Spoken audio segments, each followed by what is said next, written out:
Good evening and welcome to News 20 at 5. I'm Cara Bailey. And I'm Jessica Boyer.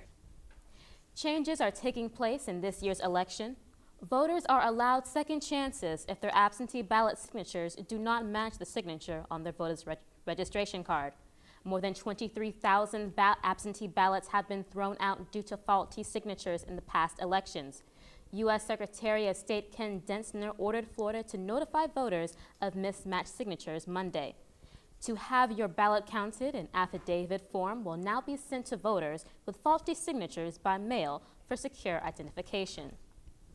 Voter fraud is highlighted during this presidential election, and officials are taking the necessary precautions throughout the states.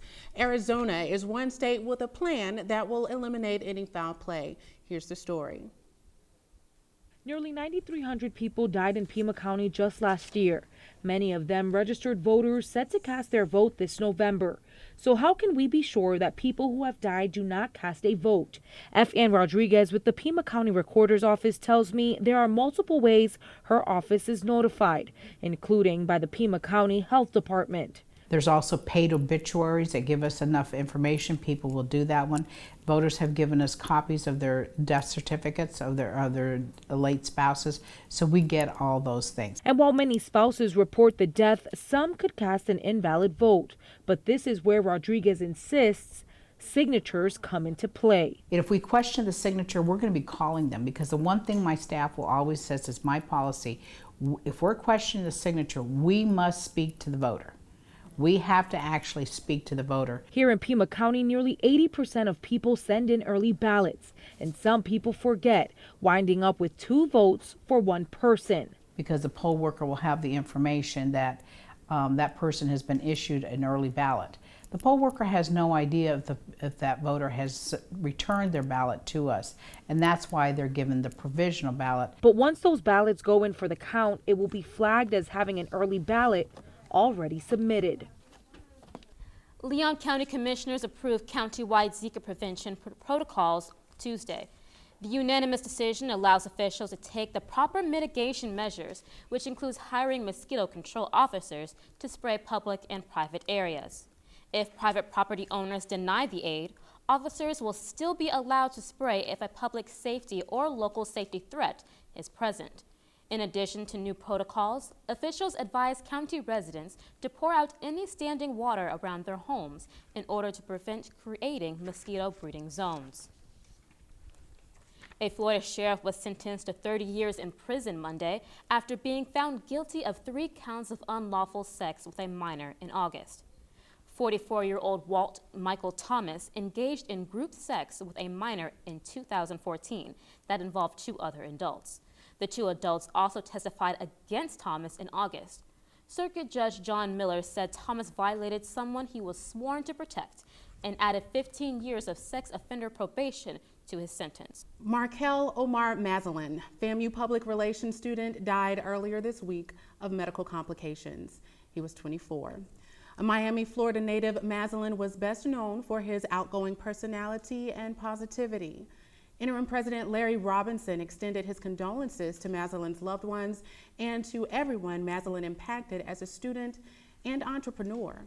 Dean Ann Kimbrough of FAMU's School of Journalism and Graphic Communication says Mazalin was truly a scholar and a gentleman. He was amazing. Counseling services are being provided at FAMU's Office of Counseling Services.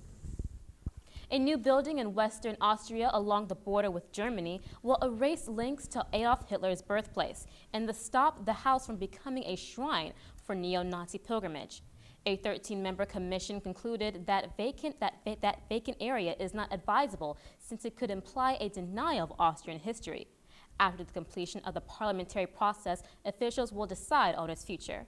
Now we go live in the studio with Giselle Thomas for Entertainment News. Giselle? For those of you who loved the 90s cartoon-themed movie Space Jam, I have good news for you.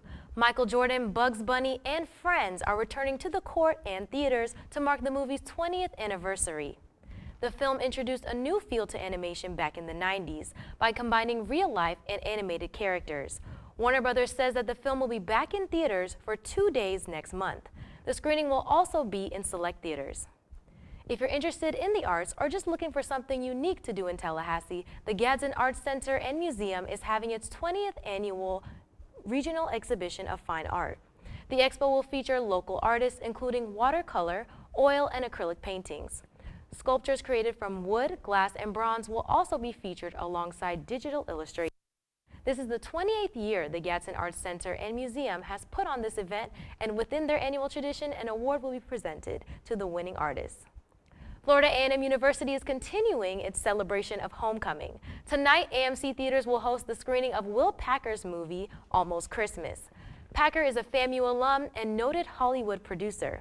The movie features well-known artists such as Gabrielle Union, Danny Glover, Monique, and Kimberly Elise. The film features a quirky family gathering together for the first time since the death of a loved one. This is Giselle Thomas, back to you at the desk. Welcome back. I'm Brea Hollingsworth with your weather. And let's take a look at your 5-day forecast. It's going to be a pretty good homecoming week. Tomorrow, the temperature is going to be a high of 89 with a low of 65. And on Friday, it's expected to be partly cloudy with a high of 79 and a low of 54. And on Saturday, homecoming day, it's expected to be a high of 77 with a low of 50. Now, if you plan on going to any of the FAMU homecoming festivities at night, make sure to bring a light sweater with you because we are expecting a temperature change throughout the week. On Sunday, we'll have a high of 80 with a low of 51, and Monday's going to be a high of 84 with a low of 54. And that's going to do it for your weather today. I'm Brea Hollingsworth. Back to you at the desk. Thanks, Brea. Welcome back. I'm Ashley Jackson with your sports. Now, after their 11-point win against Wake Forest, Florida State is now preparing to take on Clemson. Our Jessica Ward caught up with the team Saturday and found out what they'll be working on most during their week.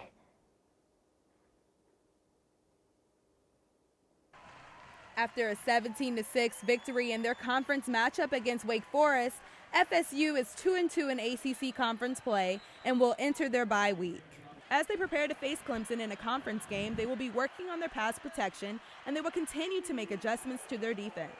Head coach Jimbo Fisher sees where adjustments need to be made, but he seems proud of his team's performance against Wake Forest. Everybody's played with their guts on the line, scratched and clawed for a win or two, and every play matters. You got to get better, and you got to work at it every week. That's college football. I think it's going to be college football to the end of time. I think you're going to see more of this type of stuff throughout. FSU quarterback DeAndre Francois scored both seminal touchdowns. He was forced to become mobile because of the lack of pass protection. Travis Rudolph's 13 receptions for 238 yards can be given quite a bit of credit for this 11-point win. Though he didn't score, it was a performance that resulted in Rudolph being named ACC Receiver of the Week. Francois seemed to be proud of Rudolph's success. No, he wasn't doing anything different that he doesn't do on every Saturday. He was just running great routes, getting open. Had a lot of energy today like he does every Saturday. It was just his day. FSU can check this win off their list. The next time they step foot on their field, it will be another conference matchup. FSU's defense has been criticized all season long, but in their matchup against Wake Forest, their defense was actually the reason for their win. They held Wake Forest to 6 points, and Wake Forest has still not scored a touchdown in the Doak Campbell Stadium since 2010. FSU will take on Clemson in their next game. For News 20 at 5, I'm Jessica Ward. And it's time for those Big Bend High School football rankings. Madison County sits at the tippy top of the list. The Cowboys go into their last game of the season still undefeated. After grabbing a couple victories, the Raiders and the Trojans have some time off to soak up the sun and relax, both on open weekends. And the West Gadsden Panthers have their eyes on the district title as they face Chipley. A title win would give the Panthers their first playoff appearance in almost a decade. And wins this week for Taylor County and East Gadsden will be crucial if they want to be considered for the district title. And I'm Ashley Jackson. That's all for your sports. Happy homecoming week, Rattlers. Back to you guys at the desk. Well, for all of us here, thank you for watching, and don't forget to tune in Friday. Have a great evening.